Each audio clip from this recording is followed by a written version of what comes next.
2025년 3월 23일 매일 말씀을 함께 합니다. 오늘 하나님께서 우리에게 주시는 말씀은 히브리서 4장 9절로 11절 말씀입니다.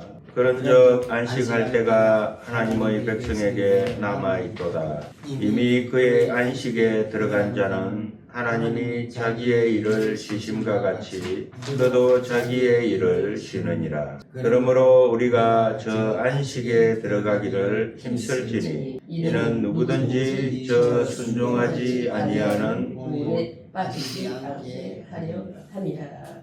신약과 구약은 갈라놓을 수가 없고 서로를 지지하고 서로를 설명하고 있죠. 신약은 구약을 설명하고 구약은 신약을 설명합니다.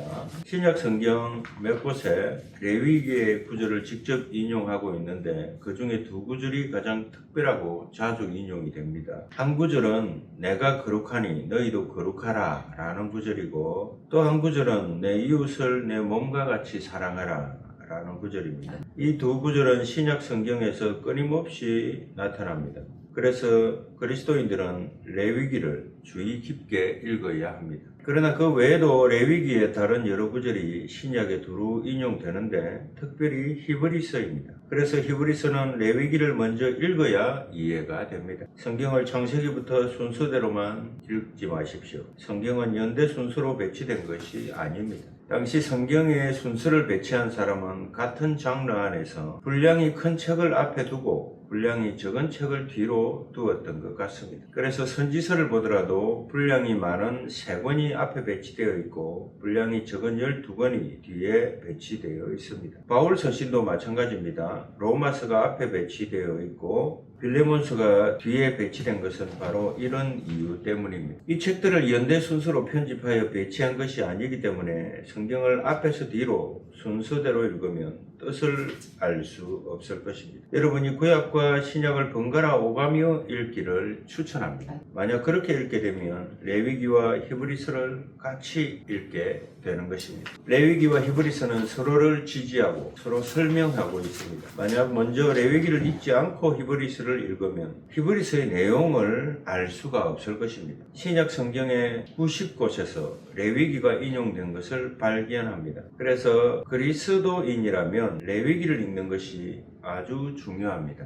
우리는 어떻게 해야 모세의 율법을 지킬 수 있을까요? 아주 중요합니다. 모세의 율법은 10개뿐만이 아니고 총 613가지입니다. 우리는 항상 교회에 10계명만 붙여놓는데 사실 총 613가지입니다. 본능적으로 알지만 모든 율법을 다 지킬 필요는 없는데 그렇다면 10가지만 지키면 될까요? 안식교 사람들은 제4계명을 엄격히 지킵니다. 그래서 그들은 금요일 저녁 6시에 안식일을 시작해서 토요일 저녁 6시에 끝을 냅니다. 이렇게 예수님을 믿어 중생하고 구원 얻은 크리스찬이지만 율법을 엄격히 지키는 신자들이 있습니다. 그리고 많은 교회가 11조를 지키는데 신약 성경에서 이것을 지켜라 이런 명령을 찾지 못했습니다. 하지만 많은 교회들이 교인에게 11조를 가르치죠. 그러면 안식일은 어떻게 된 겁니까? 11조를 강조하면 안식일도 똑같이 강조해야겠죠. 옛날에는 일요일 가게 문을 안 열었습니다. 가게 문을 열어도 되는가 하는 문제가 있죠. 이 문제에 대해서 크리스찬들은 인간의 현실적 필요에 따라 자기 편리대로 결정하는 것처럼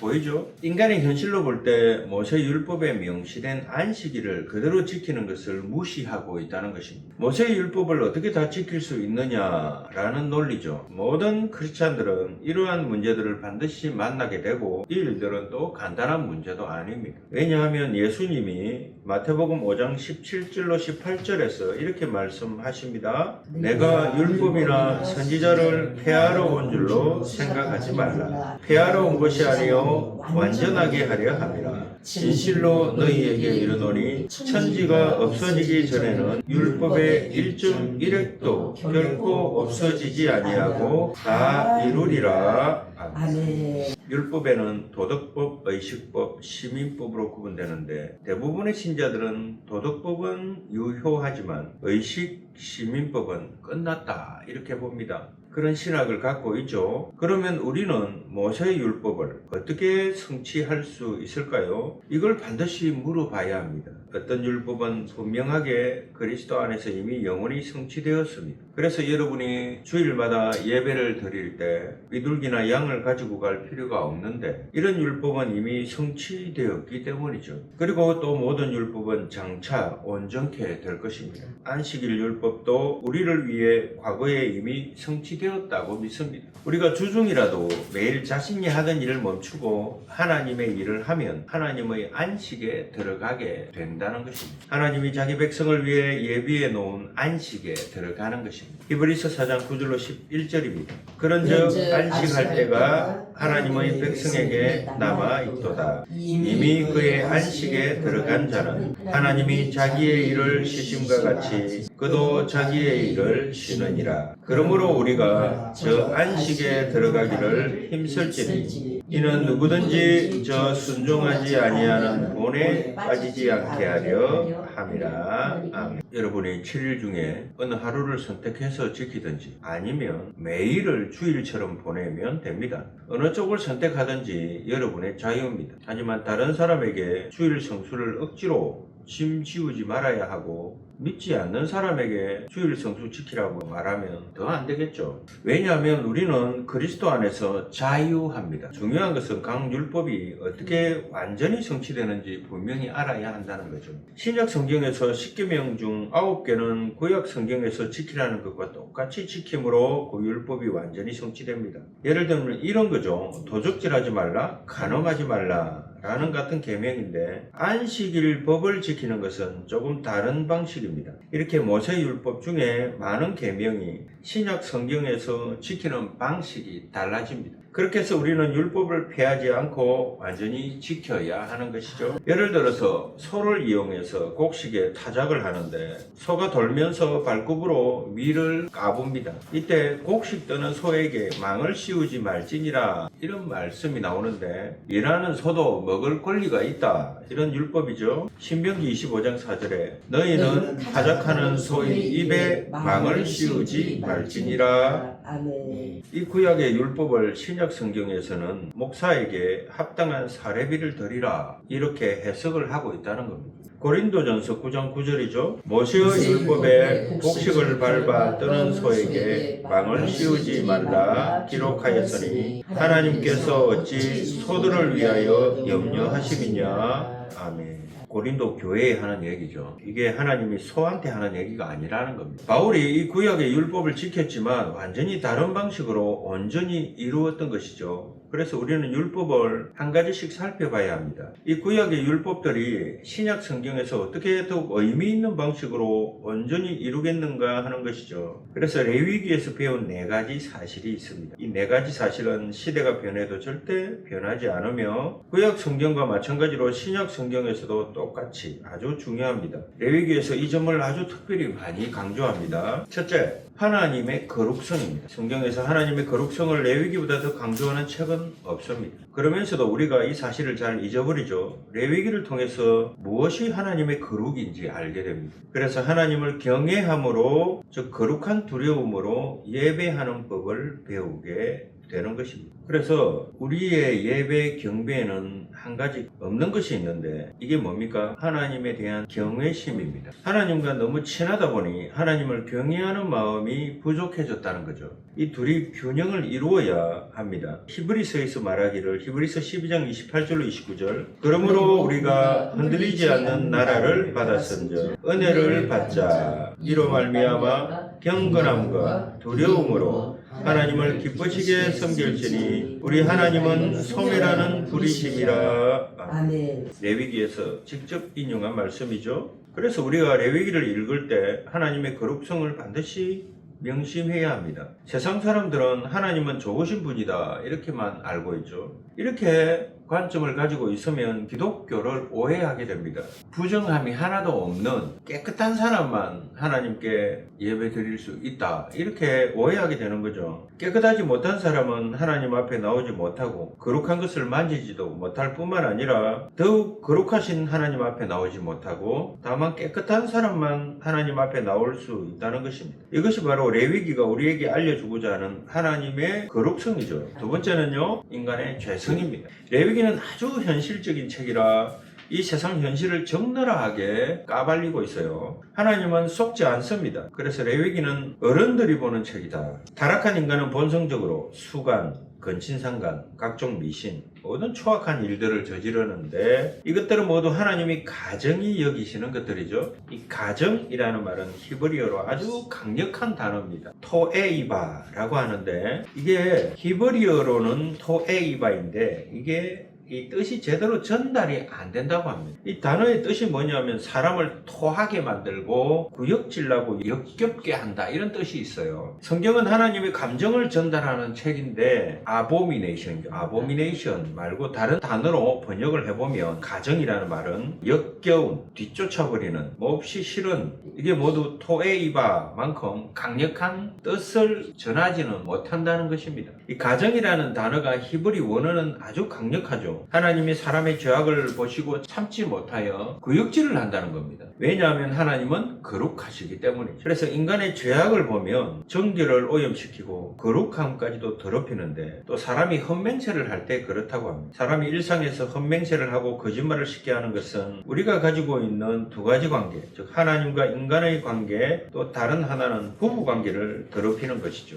이 90%의 헛맹세, 이 거짓말이 모두 이 두 관계에서 나오는 것입니다. 이것이 거룩한 관계를 모독하고 깨끗한 관계를 더럽힙니다. 여러분, 이 세계는 계속 이 두 가지 관계를 더럽히고 있어요. 인간의 죄악이 깨끗한 것을 더럽힐 뿐만 아니라 거룩한 것을 일상적인 것으로 전락시켜버립니다. 거룩한 것은 거룩하게 대해야 합니다. 레위기에서 배운 세 번째는 크리스찬은 그리스도처럼 온전해야 한다는 사실입니다. 하나님은 우리가 깨끗해지고 온전해지는 길을 우리에게 이미 제공하셨습니다. 하나님의 난제는 공의와 공의를 어떻게 둘 다 동시에 나타내는가 하는 것입니다. 하나님은 공의의 속성으로 우리를 징벌해야 하겠습니까? 아니면 긍휼의 속성으로 우리를 용서해야 할까요? 둘은 모순이죠. 제가 앞에서 말씀드린 대로 징벌과 용서는 모순입니다. 하나님은 공의와 긍휼의 하나님이신데 반드시 이 두 가지 속성을 겸하여 역사하십니다. 죄 있는 사람은 어떻게 해도 하나님을 가까이 하지 못합니다. 하지만 하나님은 죄인을 위해 길을 열어 주셨습니다. 이것은 무죄한 생명을, 죄 있는 생명을 대신하는 것입니다. 오직 이 방법만이 공의와 긍휼을 둘 다 만족시킬 수 있죠. 레위기에서 이 제사가 바로 그런 방식인데 대속이라는 단어 또 피라는 단어가 레위기에 매우 자주 나타나는데 바로 이것이 생명이고 영생이기 때문입니다. 피를 흘리게 하는 것은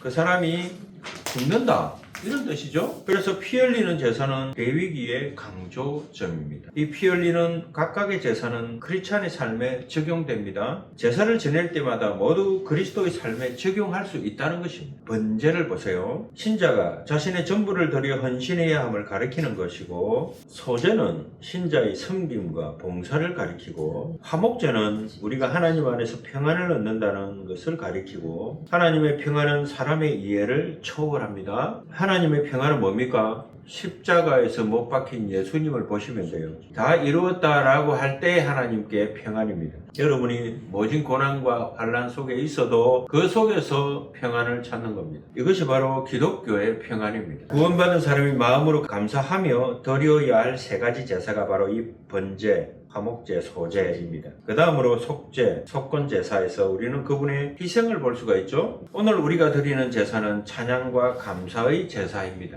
그 제사가 하나님께 잘 준비되어 드려져야 하죠. 하지만 이 두 가지 속제, 속건제 제사는 우리가 드리는 것이 아니고 누군가가 대신 드리는 것입니다. 대신 제물이 되는 거죠. 예수님을 통하는 것입니다. 속죄제는 무죄한 생명이, 죄가 없는 생명이 죄가 있는 사람을 대신하는 것이고, 속건제는 인간끼리 지은 죄를 속하는 제사를 드려서 하나님의 공의를 만족시키는 것입니다. 그리고 신약 성경에서 아주 명확하게 이 점을 가리키는데 대속을 치름으로 율법의 요구를 만족하게 하는 것이죠. 그리고 레위기를 공부하면서 배운 네 번째는 하나님의 거룩성과 인간의 죄성과 또 나의 모든 거룩의 필요를 만족해주는 그리스도의 온전함에 이어서 영역에서 경건한 신자의 삶입니다. 레위기는 우리에게 삶의 모든 방면에서 거룩하라고 가르칩니다. 우리는 우리 삶의 작은 영역에서도 항상 영적인 삶을 유지해야 합니다. 신약 성경에서 우리 몸이 쇠하여져 가는 것을 말씀합니다. 우리는 늙어갈수록 겸손해질 것입니다. 하나님이 여러분의 삶의 모든 부분에 관심이 있다는 것을 아십시오. 거룩은 삶의 모든 면에서 온전해지는 것입니다. 사람이 늙으면 왜 허리가 구부러지고 사람이 늙으면 왜 이가 다 빠질까요? 겸손해지라고 하는 겁니다. 거룩은 삶의 모든 면에서 온전해지는 것입니다. 그러니 레위기에서는 삶의 모든 방면을 아주 자세하게 다루고 있어요. 거룩은 우리 삶의 모든 영역에 다 적용되는 하나님의 말씀입니다. 거룩한 삶, 이 경건한 삶은 삶의 모든 영역에서 계속해서 온전하게 사라지는 것입니다. 그렇지 않으면 그것은 거룩하고 경건한 삶이 아닙니다. 하지만 구약의 거룩과 신약의 거룩에는 두 가지의 큰 전환이 있습니다. 우리는 거룩과 정결과 더러움 이 세 가지의 차이를 앞에서 우리가 논했는데 이 세 가지가 신약 성경에서도 여전히 적용이 됩니다. 구약과 신약의 거룩에 대한 본질은 똑같은데 그 적용에 있어서 바뀌는 것이죠. 첫째, 거룩의 관점이 물질적 측면에서 도덕적 측면으로 바뀌는데 이 점이 매우 중요합니다. 이스라엘 백성들이 전에 마치 아이들과 같아서 아이들을 가르치는 방식으로 그들을 가르쳤지만 그래서 음식 중에 정결한 음식이 있다, 부정한 음식이 있다, 구분해서 먹어라 이렇게 가르쳤는데 그러나 우리 이 시대, 신약 시대의 그리스도인들에게는 깨끗한 음식과 부정한 음식의 차이가 없습니다. 베드로가 전에 욥바에서 이 사실을 아주 수고스럽게 배웠죠. 오늘 우리 집사님 읽은 말씀 중에도 나오죠. 입으로 들어가는 것이 사람을 더럽게 하는 것이 아니라 입에서 나오는 그것이 사람을 더럽게 한다. 이렇게 말씀하셨죠. 어떤 설교자가 어린아이들에게 설교합니다. 설교자가 아이들에게 물어요. 깨끗하지만 더러운 것과 깨끗하지 못하며 더러운 것이 무슨 차이가 있습니까? 하고 물어요. 아이들이 모두 답을 못합니다. 그러자 설교자가 이렇게 말을 합니다. 깨끗하면서 더러운 것은 너희들 밖에 있는데 이것은 비누와 따뜻한 물로 씻으면 쉽게 깨끗해집니다. 그러나 깨끗하지 못하며 더러운 것들은 너희들 안에 있는데 깨끗하게 씻기가 너무 어려워요 라고 가르치면 다 알아듣는다는 거죠. 이 두 개는 너무 큰 차이가 있습니다. 구약의 중점은 옷과 음식이 깨끗한가 못한가 였어요. 그러나 우리 신약 성도의 중점은 도덕적으로 깨끗한가 못한가입니다. 그래서 구약의 물질에서 신약의 도덕으로 바뀌었다. 이해가 되시죠? 그래서 이 신약의 신자는 옷을 깨끗하게 입고 음식을 가려 먹어라 이렇게 지킬 필요가 없는 것입니다. 어떤 음식이든 맛있게 먹으면 돼요. 그런데 요즘 비늘이 없는 고기 먹지 말라 이렇게 합니까? 교회에서? 여러분 짱어 먹으면 안 돼요 그러면. 문어도 먹으면 안 돼요.